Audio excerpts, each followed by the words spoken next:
Good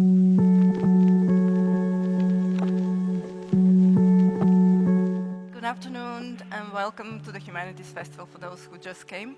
My name is Dessy Gavrilova, and in the next 1 hour I'll be steering the conversation with our dear guest, Albena Azmanova, and we'll be talking about 21st century capitalism and its discontent. It will be a conversation between two of us for only about 40 minutes, not more than that, and then I'm going to leave the rest 20 minutes for your comments and questions to Albena. But let me first very briefly present our dear guest today. Albena Azmanova is a political scientist and historian of ideas. She has been teaching for many, many years at the Kent University Brussels School of International Studies. And in her work, she applies political and social theory, the history of ideas, political sociology, comparative politics, economics, psychology even, in order to analyze phenomena like the collapse of dictatorships, the democratic transition, the erosion of rule of law, the rise of late 20th century populism, and most lately 21st century capitalism. And what I find really interesting, you might tell me whether I'm right, but I see there always a very important, I find, link between your personal experience and your intellectual endeavor and pursuits. Because, of course, it's someone coming from Bulgaria, as I do, by the way. Albena has lived in 1989 through the collapse of the communist regimes. She has observed from a close distance the democratic transition, which was far from perfect.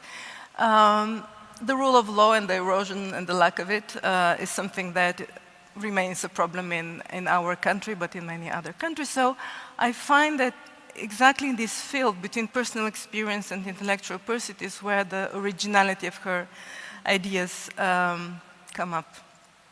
Albena has published several books and volumes, edited volumes, of which I just want to mention The Scandal of Reason, A Critical Theory of Political Judgment, and the most recent one, Capitalism on the Edge, about which we're going to talk in more detail just now.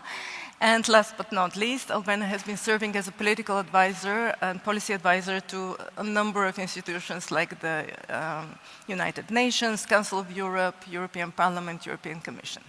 Very well welcome, Albena. Thank you, Dessy. Thank you. In your most recent book, you take the intellectual journey of analyzing the changing nature of work in the 21st century and the resulting shifts in power relations in our society. And you come with something that I find a very original idea or a lens through which we can see where actually the problem with global 21st century capitalism lies.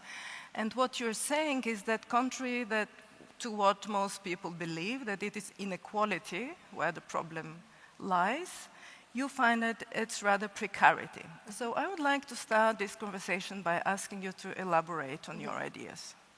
Okay, thank you, Dessy, and it's such a joy to be here, and thank you for coming for this conversation, hopefully together.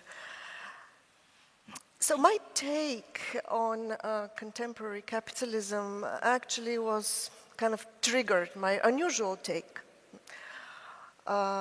was triggered by a specific question asked by a political force, the left parties in the European Parliament 20 years ago. So you mentioned this, my connection to practical politics, yeah, that feeds my insight. And so these political parties, it was 2003, they asked me, how is it possible that we're losing the vote of the working people to the far right, to the rising at the time, there was increasing votes to the far right, although these were conditions of good employment, growth, etc. It was before the financial crisis. So I started looking into that. And, maybe actually growing up under communism and joining the dissident movement has helped me stay away from dogma, being political but staying away from, the dogmatic truths of the day, I came to the conclusion that although the left was talking increasingly about growing inequality, and then after the financial crisis of 2008, increasingly about the crisis of capitalism, it was not working because they were overlooking what I have come to call a pandemic of precarity. And let me just quickly explain that when I talk about precarity, I do not mean uncertainty. Now, there's a lot of talk about uncertainty. Secretary General of the UN, Guterres, just gave a brilliant talk saying that the three evils that are making our situation unsustainable are inequality, impunity, and uncertainty. But when we're criticizing the world for being uncertain, we risk to idolize, to endorse the value of certainty. And for people who grew up under a dictatorship like we did, we remember that this imposed certainty. We knew where we will be working, where we will be living, where we will go on vacation. We actually rebelled against that certainty. We wanted freedom. So we need to be careful what we are endorsing when we criticize something, or we implicitly endorse. Like when we criticize inequality and by default endorse equality. Even Marx was saying, that this is not the value to endorse, but solidarity, right? So anyway, to explain the difference, why my idea about this generalized precarity or ubiquitous precarity, that it is not the same as uncertainty. It is a very special insecurity. And that is why I use the not very nice term precarity. By the way, in the English language, until recently, such a word did not exist in the dictionaries. It's only there, well, the normal word is precariousness. So we're using this new word indicating that there is something new going on. So let me tell you about how I understand precarity in my very peculiar take on it. So it is an insecurity that is rooted in the insecurity of livelihoods and lives. But mostly, I'm concerned with the economic roots of that insecurity. So when are we precarious is when we not simply have a poorly paid and insecure job. Of course, the precarious class, we all know, this is very visible. But we are also precarious when we are tasked with duties that we cannot perform, either because there is no time, resources, or skills. So we feel disempowered to perform what we have to do in order to survive, in order to keep our job. So we experience precarity with this incapacity to cope because we are not equipped to cope. And in that sense, so think of it, young people who can never get a job, so long-term unemployed, they cannot enter the labor market, they cannot even get a source of livelihood, they're precarious. People who work non-stop on stable, well-paid jobs, but they are pressured with so many responsibilities that actually they cannot take a holiday, they suffer from mental health. They're also precarious. An example would be the nurses and doctors in the British healthcare system. Curious statistics I saw last year, over 50% of them are considering quitting their job because simply they cannot cope. If you think you cannot cope, you do not have a stable employment. All right, so this is the ubiquitous precarity. And the second feature that makes it a special type of insecurity is that it is politically generated. It is not just the general uncertainty and insecurity of modern life, no. These things are a result of specific politics, ideological attitudes, and policies. And so in my work in this book, it was translated in German, in French, now in Italian, and it came out 4 years ago in English. So I traced carefully the logic of the political production of insecurity. But the short story is that as our governments have become made competitiveness in the global economy the top policy priority, they're slashing budgets for public spending, they're making our employment insecure, and they're pushing more and more responsibilities down to citizens. So public authority is washing its hands from taking care of us and of society, and is handpicking specific economic players like big companies. Now this is the big new idea of the European Commission to build national champions. So they're alleviating the competitive pressures on the big economic actors, on the strong ones, and then all the competitive pressures are pushed down on society. So this is my idea of the general precarization that is afflicting, that is kind of contaminating everybody. Those with high education, with PhD degrees and without degrees, men, women, young, old. I speak about the precarity of the 99%. But you mentioned that precarity is a new word, but how new is the phenomena? Can you assign a birth date, more or less, of this phenomena? Well, of course, modern societies are insecure, but I use this term to speak about those policies that deliberately created this situation. And I date them towards somewhere the turn of the 21st century, when competitiveness started to trump everything else. One example is pandemic. So what does the pandemic, the COVID pandemic, has to do with precarity? Well, the policies that made a public health emergency into an economic crisis follows something like that. In 2017, I believe, the European Commission proposed the development of vaccines against a virus like COVID, because it was not unknown.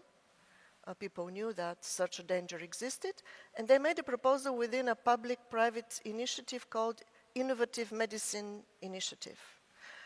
So the European Commission, which is a public power, together with the big pharmaceutical companies. What did these companies say to the proposal? No thanks, because this is not going to sell. This is not competitive in the global markets. So a very necessary policy was killed because it was measured with the gauge of how competitive that would make our economy. So these kind of decisions I date, these are the culprit. And also, so an element of precarity is the fear or the anticipation of losing your social status.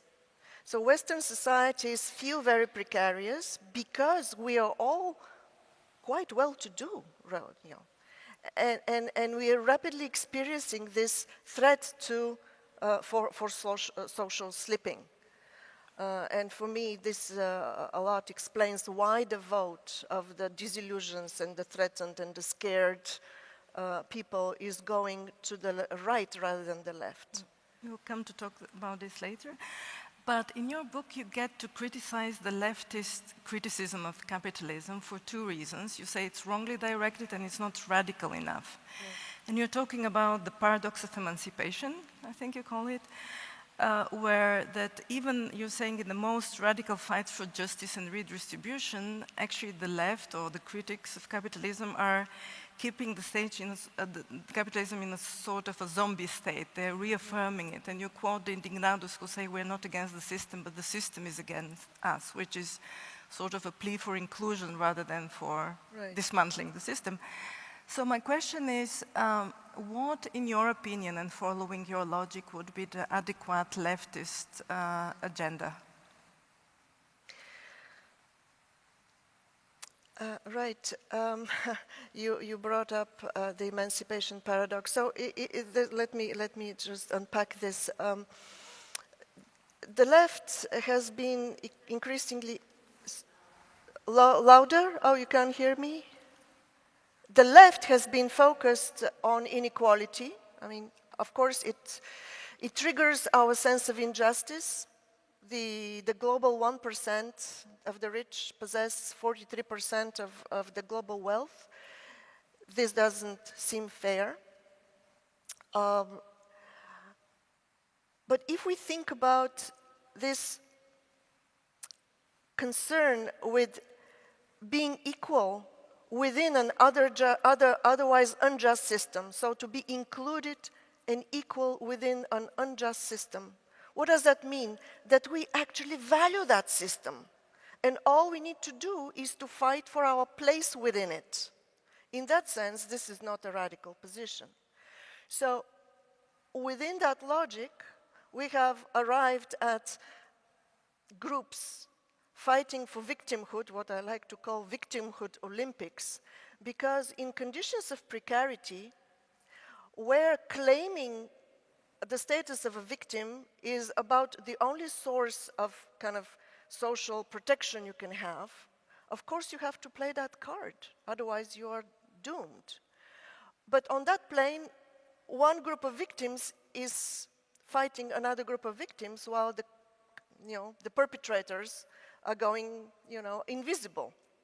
So what is the alternative, you ask me for that? What is the leftist agenda was the question. Yeah, well, leftist activists, what is the adequate leftist The adequate, position? yeah, what is the solution in a way for that?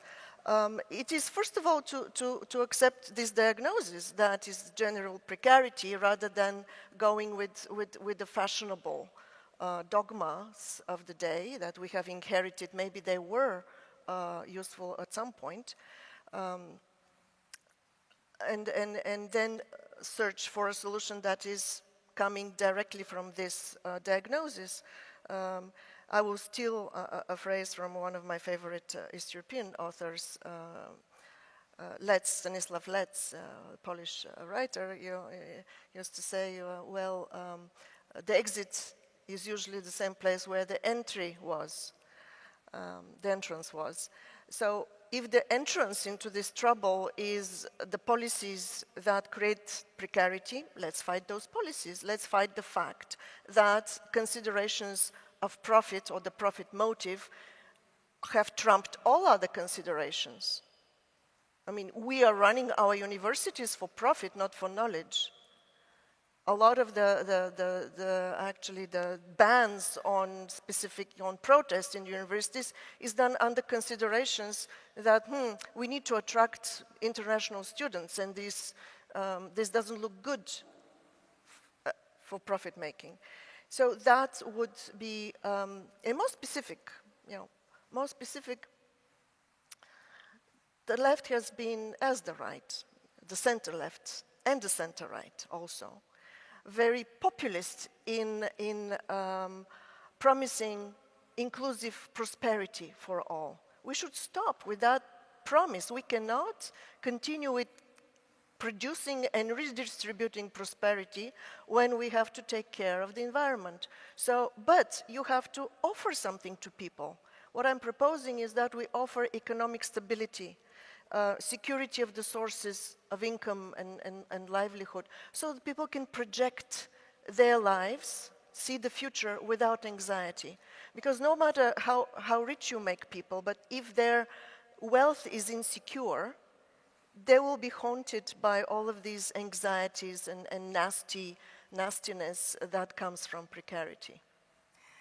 But how can capitalism be reformed? Yesterday we were listening from Kotkin saying that actually dismantling capitalism is not something that wins the elections, because you have actually to vote for giving away your wealth, etc. So how could this happen?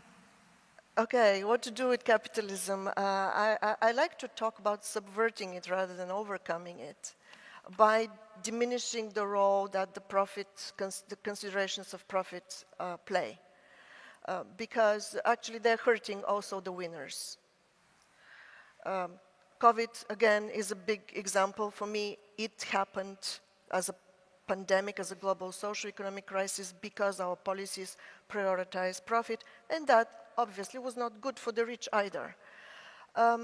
Now, it's important, though, to drop all talk about the crisis of capitalism. The left loves that thing, but it is playing in the hands of the right, because for that narrative implies also that capitalism, as supposedly the engine of prosperity, is in need of being saved. So that really plays in the hands of reactionary forces.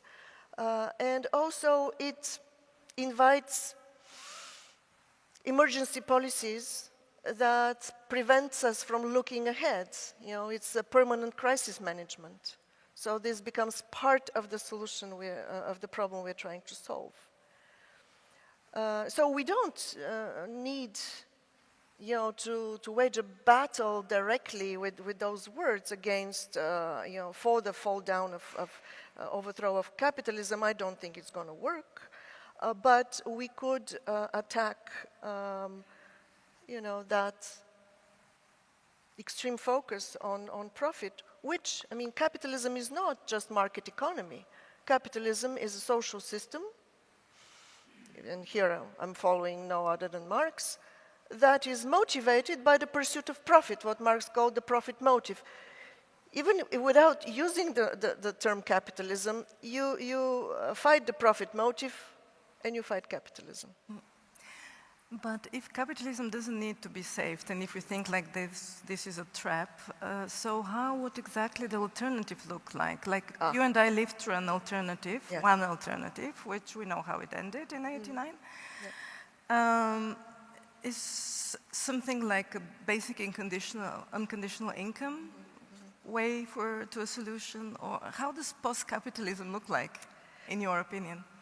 Okay, I personally am averse to utopias. I think that, or grand ideals, because I think they're always getting us in trouble and we don't need them.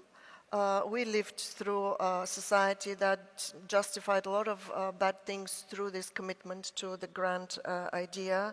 And I would there go always with Václav Havel, who believed that socialism and capitalism are just two forms of a very toxic form of modernity, and they're not true alternatives.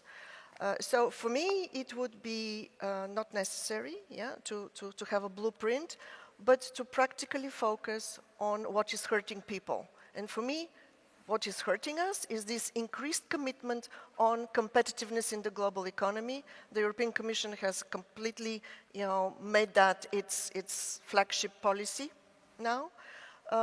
So let us start the fight today against the specific things, and then we'll see where that leads us. I don't think we need to know the end result.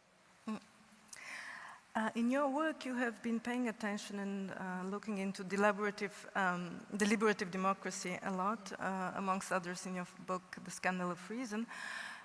But I was wondering, what do you think of this Habermasian idea that deliberation is the way to solve social conflict?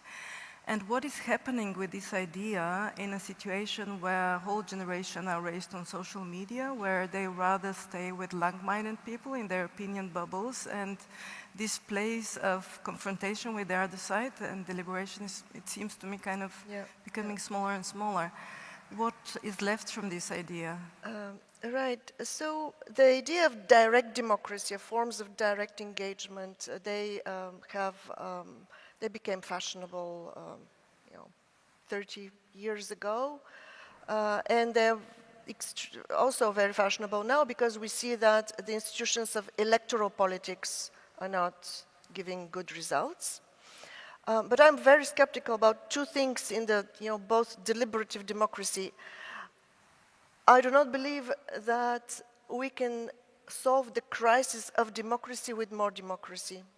Because when our political economy produces scared and hateful democrats, all channels of democratic representation would translate that into policy.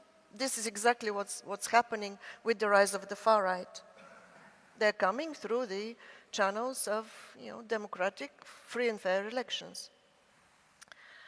However, there are forms of democratic engagement that could help this, to end, for instance, the victimhood Olympics. And I have seen that happen in deliberative fora that are produced in a very specific way, for instance, through random sampling, so that we make sure that, very poor and precarious people confront also the frustrated, business people who are angry that their taxes are being wasted. So when such people, exactly, to step out of the silos, are made to talk to each other, there is a chance that they direct their attention not against each other, but against their common sources of frustration and suffering, and to attribute responsibility to the public authorities that are not doing their job to create, a fair economy for all. So I just came from such a forum yesterday. We're trying to establish, with my colleague and friend Calypso Nicolaidis, a People's Assembly for Europe, and that experiment, it's an experimental entity. We just opened it yesterday in Athens. So why this is different, why this is good, is because when we vote, we vote alone. So we succumb to these fears and anxieties. But when we are, for instance, in social movements or in this kind of assemblies, we're not alone. So we feel less precarious. And by true confrontation, and so what my other, I'm reminded what you asked me, because this ideal, Habermasian ideal of deliberative democracy is very much based on the belief that when citizens treat each other as rational, equal and free individuals, by talking, they're going to resolve their problems. Well, no, we really need a true confrontation where without even much of any restraint, people can fight, people can confront each other and create this critical engagement with each other's lives. So I don't have much patience with wishful thinking that is so much in normative philosophy. So as an ideal, yeah, a good ideal, but it doesn't help. But tell me more about what you just mentioned, this assembly, European People's Assembly, you European said? People's Assembly, People's Assembly for Europe. Mm-hmm. Yeah, so tell us more about it. How does it look, so that we see whether it's a plausible kind of thing or mechanism that can be used? Because on the first reading, I'm a little bit skeptical, I have to admit, because I can imagine that every city, every town should have something like this in order that this has any impact on democracies as a whole. So when you have something like this in Athens, how far it can bring you? Well, okay, this idea arose within a network we call the European Odyssey. We're looking for alternative ways, first to make political elites accountable, because of this disconnect. I personally believe that accountability is the key thing to look for. And it's also very important that these new deliberative forums that connect strangers together, make them discuss common problems, are not overburdened with things that democracy, that they actually cannot deliver. For instance, they cannot make binding decisions because they're not equipped, to make binding decisions. But they have their input into the process. So I'm very skeptical of burdening democracy with doing the work of political elites. So yeah, I would be skeptical there. Yeah. At this point, I would like to turn to you. If there are already questions, please show me sign. 1, 2, 3. Yeah. Please, the microphones.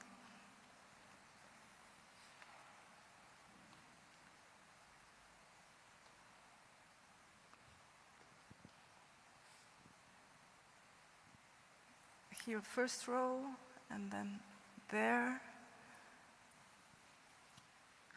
Thank you. So, Albena, I promised you to ask a silly question, so there I go.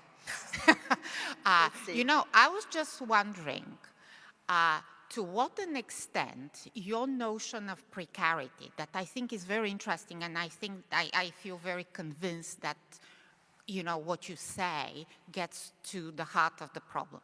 To what an extent is the notion of precarity part of capitalism in general, on the one hand? I'm thinking, for example, was it in the 1970s or 80s, someone who came to report to the American Congress, and they asked him, how is the American economy going? And he said, it's going super well, thanks to worker uncertainty. And I think he meant precarity. So to what an extent is precarity part of the capitalist system in general?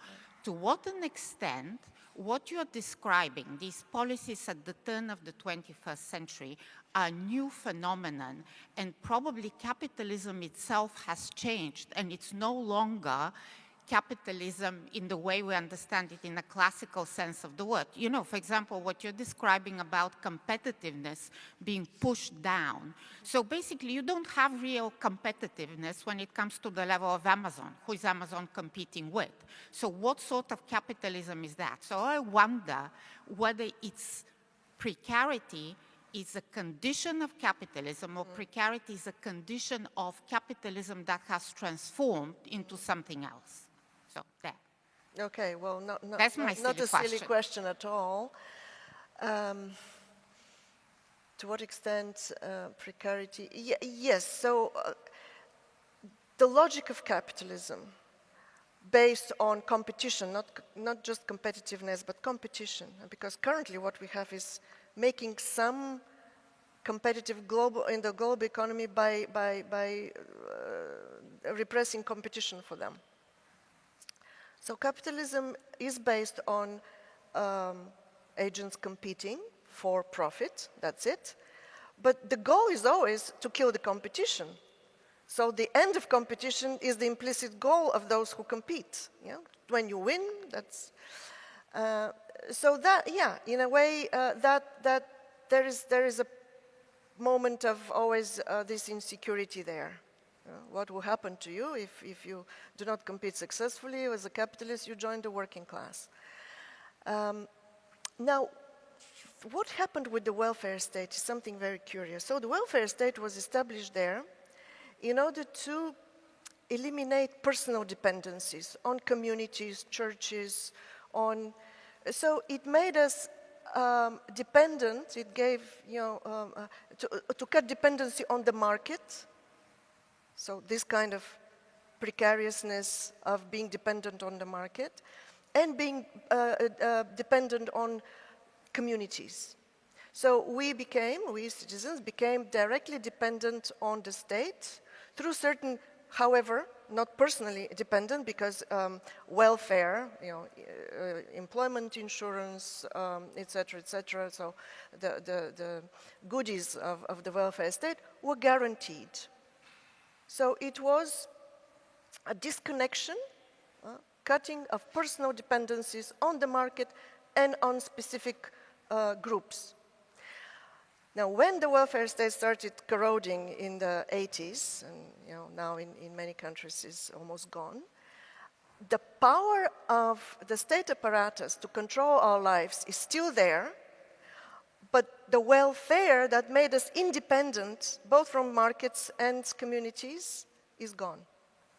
So we have become precarious in that sense, that we are dependent on the market, we have nothing else, and we are dependent on these political elites, hence the idea with the competition for victimhood, because when you claim group victimhood, you also claim personal protection by a political elite. So it's a patronage, it's linked to a patronage. But these elites, they source their power from, bestowing their patronage, their protection. So the left usually protects certain ethnic and racial minorities, the right religious minorities. So the contemporary, back to your question, the precarity of capitalism is very acutely sensed now exactly because this, the welfare state cushion that made us non-dependent on markets and non-dependent on any patronage is gone.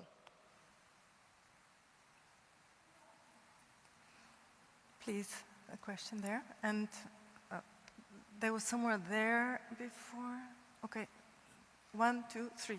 Yeah, 3, 4. Me, okay. Please, if you please, what is the matter with social movements? I've had a closer look at Democracy in Europe movement, and what I could tell was that it was morphing into a vessel for people who didn't make it in parties in positions of power, or also many intellectually minded people who mostly enjoy posing questions, their own questions, and answering them. Much less, though, at going to those on the other side of our greatest cultural divide, the unintellectual people, and asking them for their questions. We are much more comfortable staying among our own, obviously. Well, what do you say to this? What's happening with social movements? Mm-hmm. Are we connecting? No, you can answer it in the next Okay. one. Look, I think social movements have all kinds of shape and form. We shouldn't idealize them, but we should also not expect them to perform miracles. I'm working closely with the European Civic Forum that gathers a lot of social movements, and well, thank God that they exist. Otherwise, we'll be completely alone, based, closed up in our personal anxieties. So social movements are there to politicize certain matters, to break our sense that certain things are normal, to bring these things to public attention, and this is what I consider their role.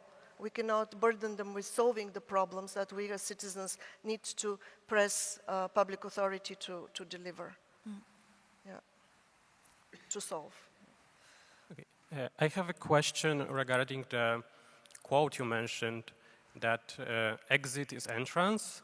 So could you be a bit more specific about the entrance? And you mentioned the turn of the 21st century, but also answering the previous question, you mentioned the 80s, and this is usually the time that people who are dealing with precarity, like Lauren Berland, they point to 80s and the Reagan and Thatcher and dismantling of welfare state as the beginning of it. Yes. So what would you say is this entrance? Well, the entrance was this rampant opening of our economies to global competition. Exactly that happened in the 1980s and 90s. So I'm only saying we should not return to that. I say we should solve the problems that created. Yeah, thank you for allowing me to make that clear. So I'm not advocating a return to the 80s policies, not at all. On the contrary. Yeah. Thanks. I'm wondering how much freedom you think the EU, Europe, has to act in a world where we're hemmed in on one side by the US and the other by China, both of whom are committed to different models of precarity. The US is sort of an oligarchy capitalism and entrepreneur fetish, and then China with a state-driven capitalism that also forces its citizens to live in precarity. Yes. but both of which are very competitive, and which will not let Europe just sort of go on its own on its. Yes, yes. So if we emulate the Chinese model, that will be a very autocratic type of capitalism, and the American model is, rampant employment insecurity. Europe, what can Europe do? European Union policies, at some point with the previous administration, there was a very nice package of the European Green Deal, notwithstanding all its flaws, but it was trying to put very high labor and environmental standards into economic policy and demand that actually all the products, for instance, that are imported into the European Union comply with these standards. Now, with the new Commission, it seems that it's set on going against much of that, and I think it will be a big mistake, because Europe is a very important market. These players will comply with our demands if we stick to them. Yeah. And if there are other questions, yeah. Thank you very much. My question is the following. How different is the idea of precarity from the idea of anxiety? Of anxiety. Mm-hmm. Because in a certain way, the welfare state works very well when it was responding to needs. Mm-hmm. If you have a need, if you want to have a television, basically the government can help you have one.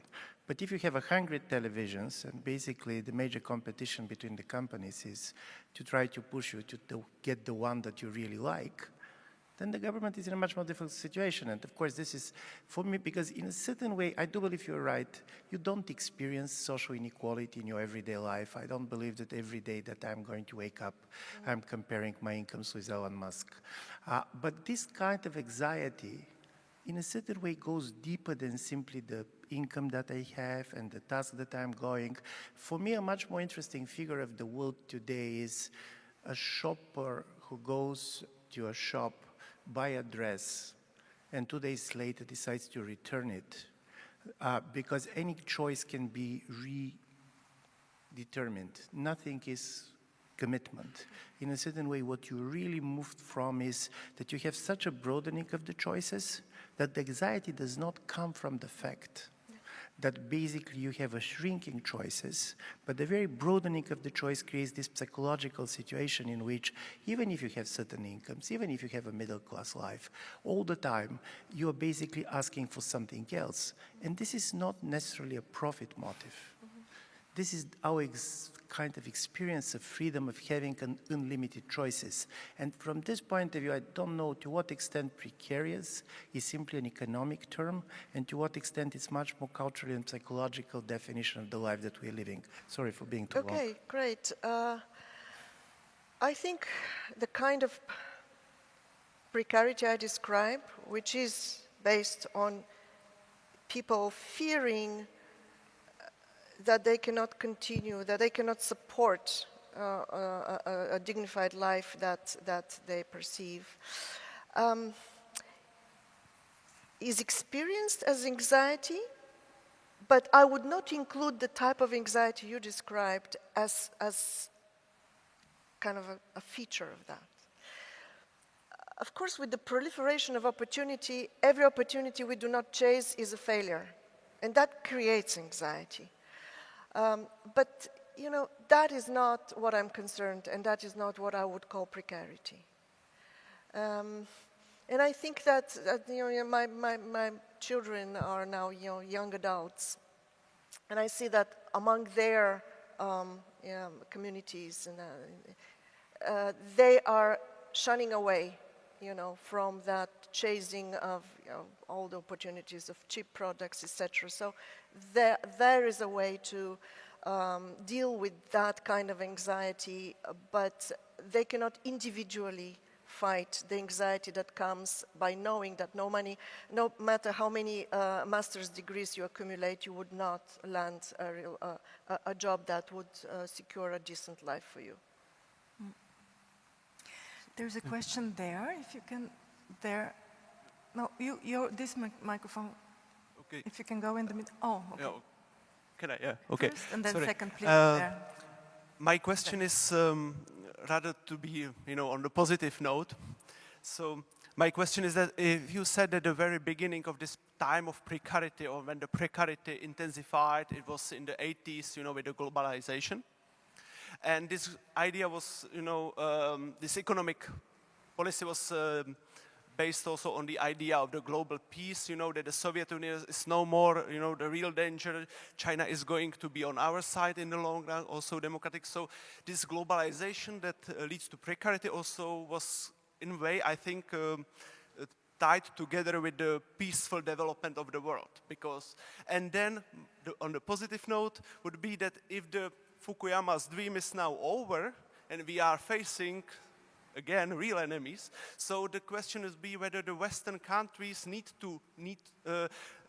has to cooperate much more, not in the bad competitive way that produce precarity. So if the, let's say, precarious international relations that produce, wars and so is helpful in a way that we, who on the West, need to cooperate much more, less in a capitalistic, dirty capitalistic measure, but much more, let's say, without this precarity results. So. Yeah, absolutely. I mean, we can have globalization in any shape we want it. Depends on the kind of rules we agree. So we don't have necessarily to connect through competition, but through cooperation. I would just agree with you. Yeah. Is this on? I think so. Hi. As you know, I'm primarily a linguist, and during this discussion, it occurred to me, do we actually know what precarity is in Mandarin, for instance? In Mandarin. Sorry? I could not hear. In Mandarin? Precarities? I just wonder what effect language has on this whole debate. Oh. Yeah. I would. Well, I just find it. Are we agreed on these concepts? Because you can't really discuss to what extent is any given concept precarity or not. To what extent do they influence the debate that we're trying to have?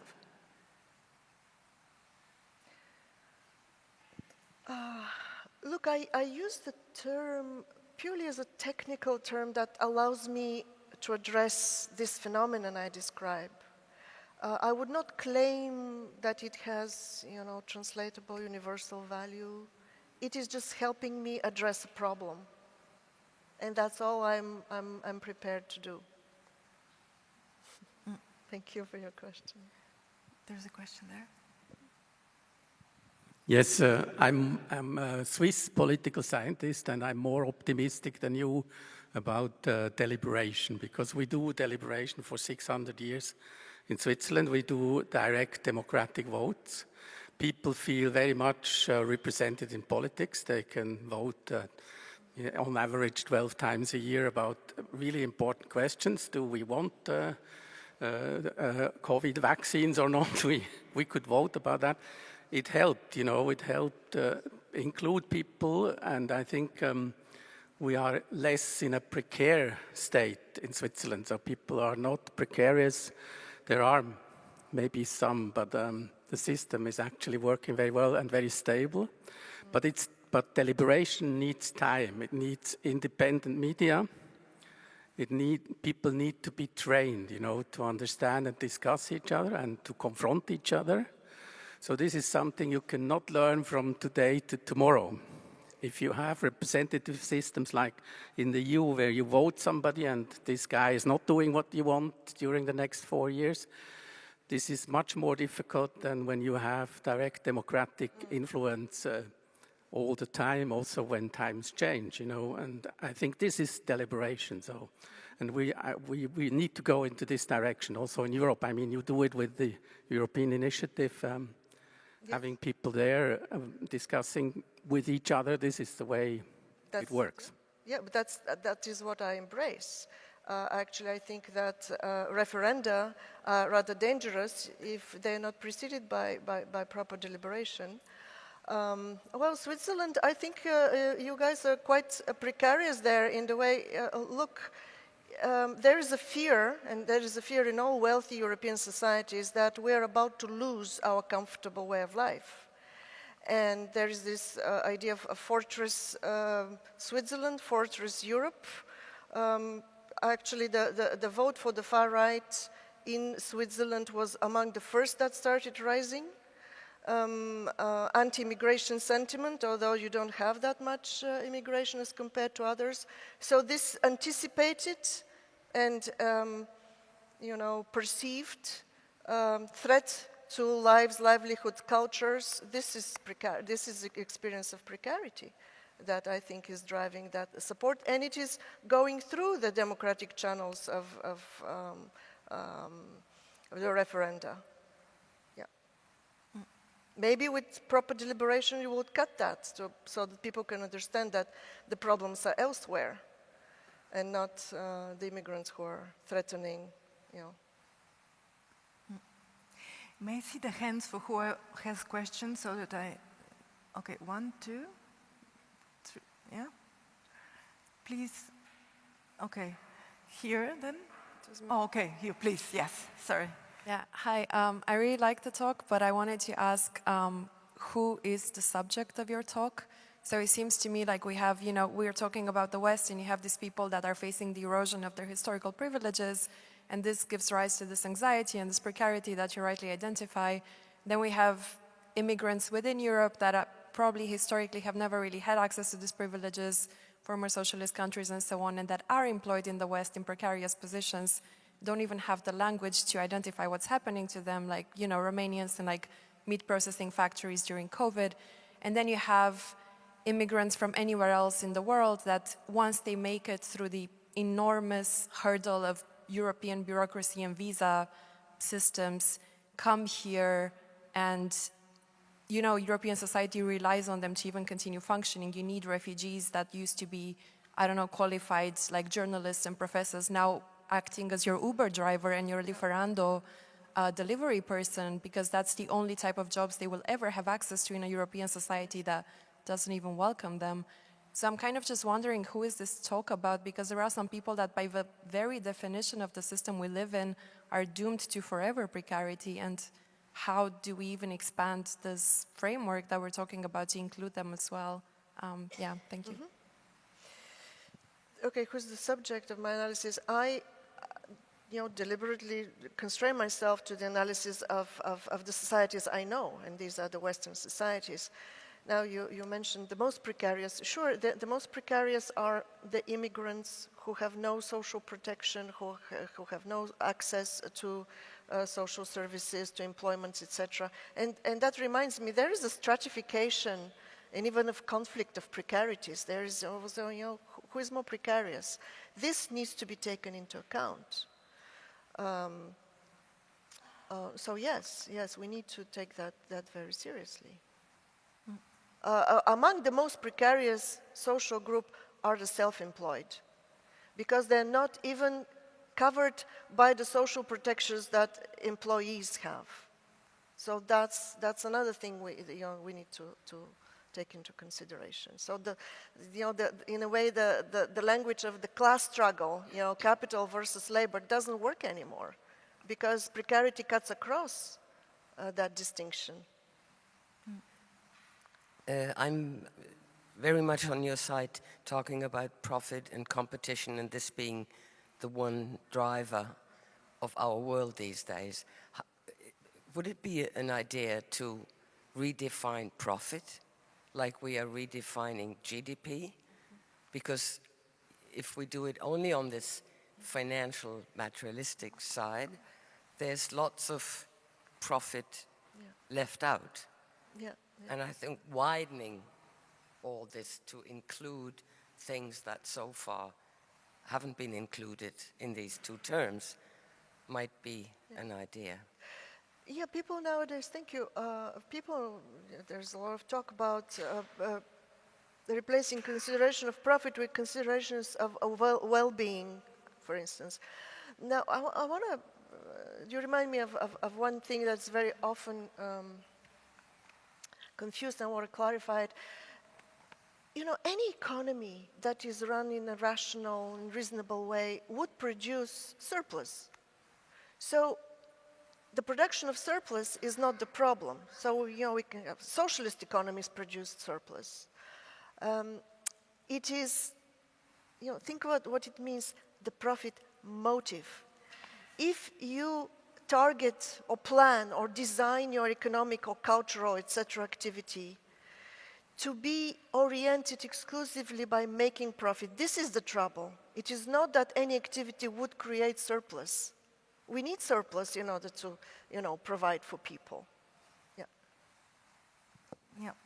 Well, at the end, I would like to propose a slight change of subject and ask you a question, because today Austria is voting for the lower house of parliament, and all the polls show that the ultra-right party, FPÖ, is going to win these elections, and you have been pointing repeatedly the interesting for me fact that lately the young people in Europe support and go and vote for the ultra-right, or for the right option, rightist, ultra-right option, whereas traditionally they were supporting progressive politics, they were caring about equality, solidarity, ecology, and so forth. So can you tell us more about your observations and probably offer an explanation?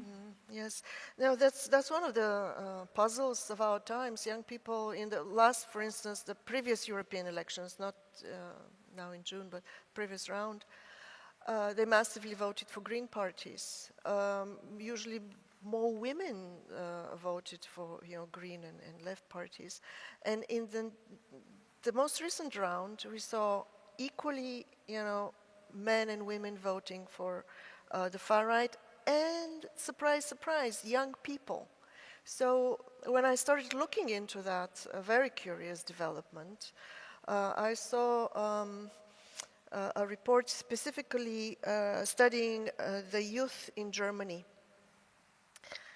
What are the concerns that young people reported? Fear of poverty in old age. So that kind of precarity exactly I'm talking about, it's anticipated and perceived loss of social status, exposure to poverty, because young people are not precarious. If you think about it, you know, apart from the 1% who are certainly not precarious, young people are not, because they still have a lot of support from home, they have they can rely on education, so they have the means to cope right now. But they live in anticipation that they won't be able to. In that sense, they're precarious. So I hate to say I'm wrong. I'm right. But let's hope that the Austrian youth is slightly different. And they'll make different political choices today. But now please join me in thanking Albena Azmanova for this fascinating talk.